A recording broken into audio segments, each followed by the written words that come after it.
Glasnost, lit publicity was a policy that called for increased openness and transparency in government institutions and activities in the Soviet Union. Introduced by Mikhail Gorbachev in the second half of the 1980s, Glasnost is often paired with Perestroika, another reform instituted by Gorbachev at the same time. The word Glasnost has been used in Russian at least since the end of the 18th century.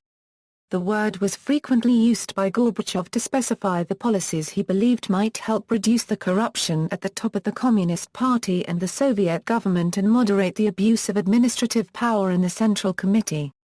Russian human rights activist and dissident Lyudmila Alexeyeva explained glasnost as a word that had been in the Russian language for centuries. It was in the dictionaries and law books as long as there had been dictionaries and law books. It was an ordinary, hard-working, nondescript word that was used to refer to a process, any process of justice of governance, being conducted in the open. Glasnost can also refer to the specific period in the history of the USSR during the 1980s when there was less censorship and greater freedom of information.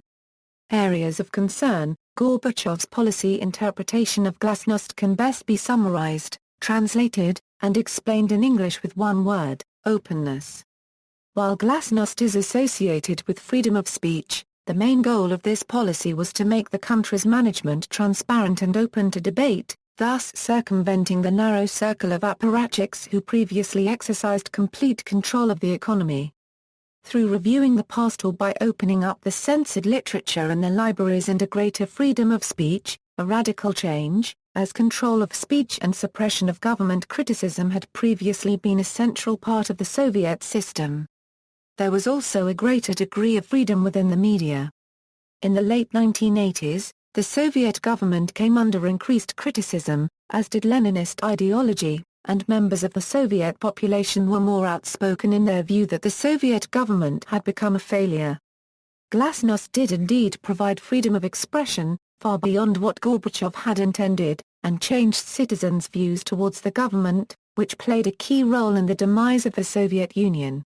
Effects: greater transparency, relaxation of censorship resulted in the Communist Party losing its grip on the media.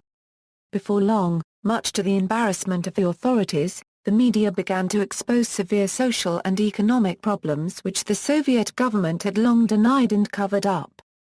Long-denied problems such as poor housing, food shortages, alcoholism, widespread pollution, creeping mortality rates and the second-rate position of women were now receiving increased attention, as well as the history of Soviet state crimes against the population.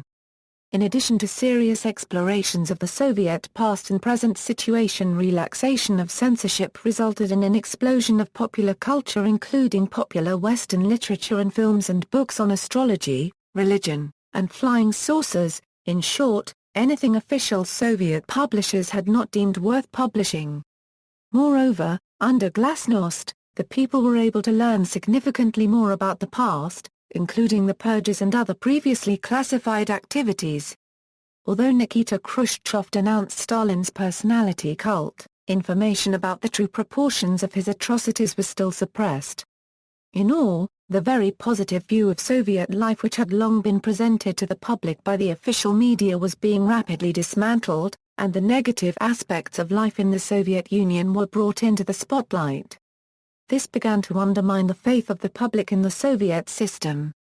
Revelations about Soviet history had a devastating effect on those who had faith in state communism and who had never been exposed to this information.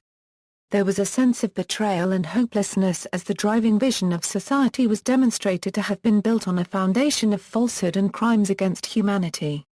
In addition to the exposure of hardship and problems in the Soviet Union, aspects about the outside world such as the high quality of life in the United States and much of the West began to be exposed to the Soviets.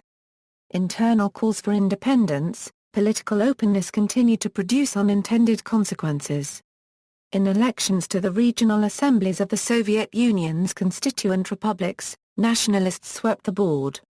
As Gorbachev had weakened the system of internal political repression, the ability of the USSR's central Moscow government to impose its will on the USSR's constituent republics had been largely undermined. During the 1980s, calls for greater independence from Moscow's rule grew louder. This was especially marked in the Baltic republics of Estonia, Lithuania and Latvia, which had been annexed into the Soviet Union by Joseph Stalin in 1940. Nationalist feeling also took hold in other Soviet republics such as Ukraine, Georgia and Azerbaijan. Starting in the mid-1980s, the Baltic states used the reforms provided by Glasnost to assert their rights to protect their environment and their historic monuments and, later, their claims to sovereignty and independence. When the Balts withstood outside threats, they exposed an irresolute Kremlin. Bolstering separatism in other Soviet republics, the Balts triggered multiple challenges to the Soviet Union. Supported by Russian leader Boris Yeltsin, the Baltic republics asserted their sovereignty. The rise of nationalism under Glasnost also reawakened simmering ethnic tensions throughout the Union.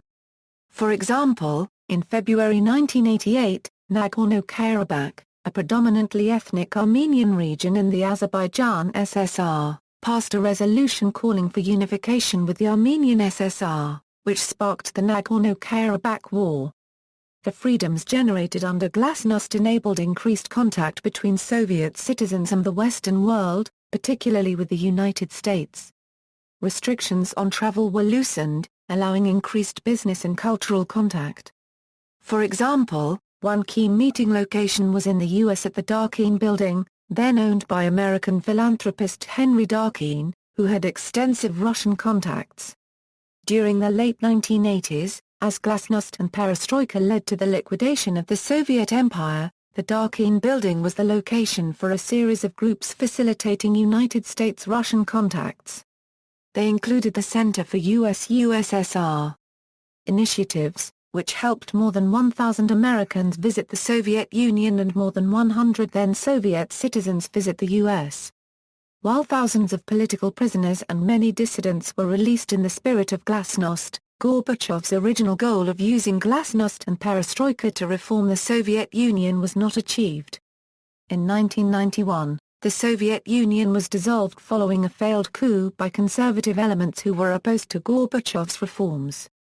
See also, Demokratizatsiya, Glasnost Bowl, Glasnost the Game, Perestroika, Notes. References, Cohen, Stephen F. Katrina vanden Heuvel. Voices of Glasnost, Interviews with Gorbachev's Reformers W. W. Norton and Company. ISBN A0-393-30735-2. Gibbs, Joseph. Gorbachev's Glasnost, The Soviet Media in the First Phase of Perestroika. Texas A&M University Press. ISBN A0-89096-892-6A.